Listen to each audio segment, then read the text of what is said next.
안녕하세요. 이충재의 인사이트 따라잡기 2023년 9월 11일 월요일입니다. 한 주의 첫날 잘 보내셨는지요? 이충재의 인사이트 따라잡기에서 오늘 읽어드릴 사설의 제목은 김만배 인터뷰 의혹, 커피가 본질 아니다입니다. 그럼 지금부터 읽어보도록 하겠습니다. 이충재 인사이트 사설 김만배 인터뷰 의혹, 커피가 본질 아니다. 여권이 김만배 인터뷰를 대선 공작으로 규정하며 주요 근거로 커피를 언급하는 데 대해 논란이 제기됩니다. 부산저축은행 부실대출 사건 수사 당시 윤석열 검사가 브로커에게 커피를 타줬다는 허위사실이 뉴스타파 보도로 드러났다는 게 검찰과 여당의 주장인데, 이것은 사안의 본질이 아니다라는 반론입니다. 뉴스타파 보도에 문제가 있다고 해도 이를 정치 공작으로 단정해 전방위 수사를 벌이는 데 대해 우려도 큽니다. 여권이 총선을 앞두고 언론을 길들이고 야당에 타격을 주려는 의도라는 분석이 나옵니다. 국민의힘에선 김만배 신앙님 인터뷰 의혹과 관련해 잇따라 커피를 문제 삼고 있습니다. 윤재호 원내대표는 김만배가 신앙님을 만나 윤 후보가 2011년 부산저축은행 사건 수사 때 브로커 조모 씨에게 커피를 타주며 사건을 무마했다는 허위 인터뷰를 기획한 건 누구냐고 했고, 박대출 정책위 의장은 대장동 비리 핵심 김만배와 전 언론노조 위원장이 만든 상상 속 커피 공작 의혹이 실로 충격적이라고 말했습니다. 당시 윤석열 대검 중수이과장이 브로커에게 커피를 타주지 않았는데 사실을 왜곡해 대선에 정치적 타격을 주려 했다는 게 주장의 핵심입니다. 하지만 뉴스타파가 지난 7일 공개한 72분짜리 인터뷰 전문에는 신 씨가 박영수가 윤석열하고 통화를 해서 그러면 조우영은 가서 방 누구누구하고 커피 한잔 마시고 온 거야? 아니면 윤석열하고 마시고 온 거야? 라고 묻자 김 씨가 아니 혼자 거기 타주니까 직원들이 차 한잔 어떻게 마시겠어? 라고 말한 것으로 돼 있습니다. 김 씨가 윤석열이 브로커 조우영에게 커피를 타줬다고 언급하지는 않은 것입니다. 뉴스타파의 2022년 3월 6일 보도도 대화 일부를 누락했지만 커피는 박 검사가 직접 내준 것으로 되어 있습니다. 당시 윤석열이 커피를 타줬다는 보도는 뉴스타파보다 앞선 2022년 2월 28일 JTBC에서 처음 등장합니다. JTBC는 남욱 변호사의 진술을 토대로 조우영이 주임검사가 커피를 타줬고 첫 조사와 달리 되게 잘해줬다는 말을 했다는, 당시 주임검사는 윤석열 후보였다고 보도했습니다. 이 보도는 결과적으로는 사실과 다르다는 점에서 비판의 소지는 있지만 당시 상황에선 근거가 있습니다. JTBC는 이에 대해 당시 보도기자가 남욱 씨와 조 씨의 진술 조서를 입수한 상태에서 남 씨 진술만 보도했다고 사과했고, 해당 기자는 의혹 당사자인 조 씨보다는 제3자인 남 씨 진술이 더 신빙성이 높다고 판단했다고 밝혔습니다. 시기적으로도 대선 공작이라고 보기엔 설득력이 떨어집니다. 김만배 신앙님 대화 날짜는 2021년 9월 15일로 대장동 사건이 불거지고 약 2주 뒤였습니다. 당시엔 김 씨의 이름이 언론에 거론되기도 전이었고 윤 대통령이 대선 후보로 확정되기 50일 전이었습니다. 뉴스타파가 공개한 음성 파일을 들어보면 장소가 커피숍으로 산만한 데다가 김 씨가 수시로 전화 통화를 한 등 정치 공작이라고 하기에는 어설픈 수준입니다. 대선 공작 의혹이 촉발된 계기는 신 씨가 김 씨로부터 1억 6,500만 원을 받은 사실이 드러났기 때문인데, 인터뷰와의 연관성은 희박해 보입니다. 반면 검찰과 여당은 언론이 제기한 의혹의 본질은 외면하고 있습니다. 뉴스타파나 JTBC 보도의 핵심은 윤석열 당시 중수이과장이 대장동 사업에 미천을 대준 부산저축은행 불법 대출 사건 수사를 부실하게 한 거 아니냐는 것입니다. 브로커 조우영 씨가 대장동 일당에게 대출을 알선했는데 대검 중수부는 조 씨를 2번이나 소환해 조사하고도 입건조차 하지 않았습니다. 그런데 조 씨는 4년 뒤 수원지검에서 같은 혐의로 기소돼 징역 2년 6개월이나 확정됐습니다. 최초의 수사가 부실했었다는 점이 객관적인 사실로 드러난 셈입니다.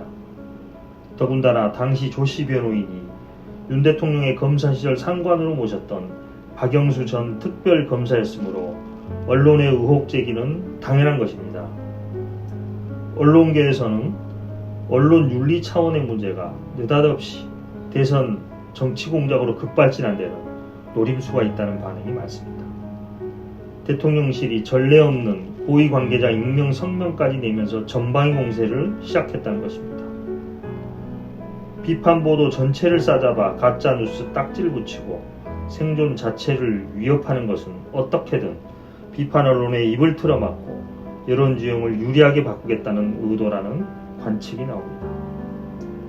대선 공작 주장이 그만큼 실체가 불분명하다는 의구심을 불러일으킬 수밖에 없습니다.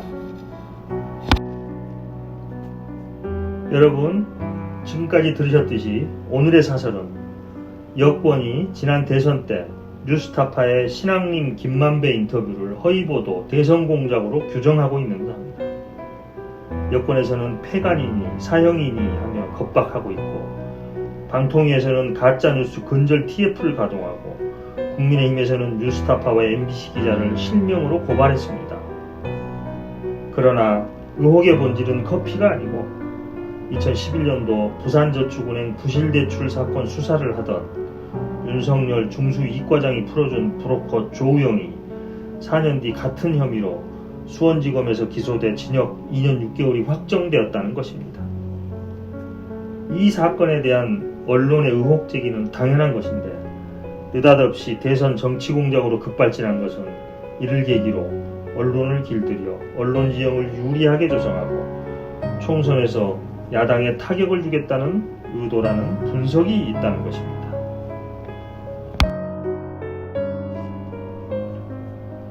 자, 그럼 다른 언론들은 이 주제를 어떻게 다루고 있을까요? 먼저 9월 10일 일자 한겨레는 사설에서 커피 타준 검사 틀렸다고 폐간 우는 언론 겁박 하나라는 제목으로 이동관 방송통신위원장이 지난 대선 때 뉴스타파의 김만배 인터뷰 보도에 대해 국기를 흔드는 악의적인 사고를 일으키는 보도라며 언론사의 존폐 자체를 근본적으로 재검토하겠다는 말을 했다는 것과 국민의힘 김기현 대표는 사형에 처해야 할 국가 반역죄라고 규정하였고 검찰은 대선 개입 여론조작 사건 특별수사팀으로 검사 10여 명을 구성했으며 국민의힘은 뉴스타파, MBC 기자를 실명으로 경찰 고발했다는 내용입니다. 그러나 당시 언론들이 제기한 문제의 본질은 2011년도 부산저축은행 부실대출 사건 수사 때 대검 중수부가 대장동 사업 관련 대출 브로커 조우영을 조사하고도 왜 처벌하지 않았는지에 있고 당시 주임검사는 윤석열 대검 중수 2과장이었고 조우영의 변호사는 윤 대통령의 검사 시절 상관 박영수 전 특검이었습니다. 유력 대선 후보에 대한 검증은 언론의 당연한 의무라는 것입니다.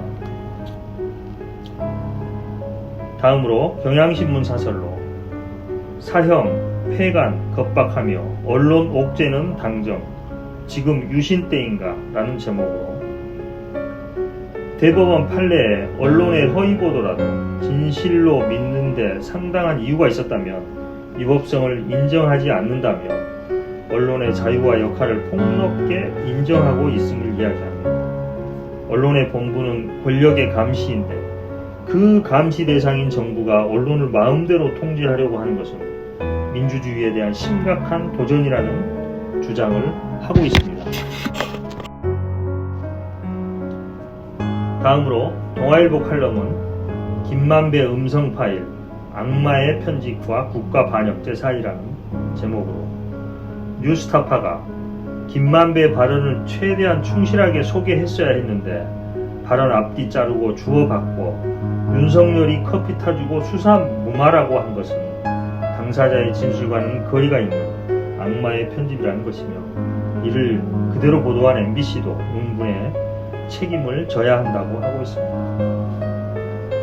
그러나 국민의힘이 나서서 전현직 취재 기자들을 다짜고짜 고발부터 한 것은 입맛에 맞지 않은 언론을 길들이게 한다는 논란에서 자유로울 수 없다며, 2021년 더불어민주당이 강행하려던 언론중재법을 가장 앞서서 반대한 사람이 김기현 대표였다는 사실을 밝히며, 일부 잘못된 보도를 바로잡는다는 명분으로 언론의 자유, 표현의 자유를 위축시키는 일은 없어야 한다고 주장하고 있습니다.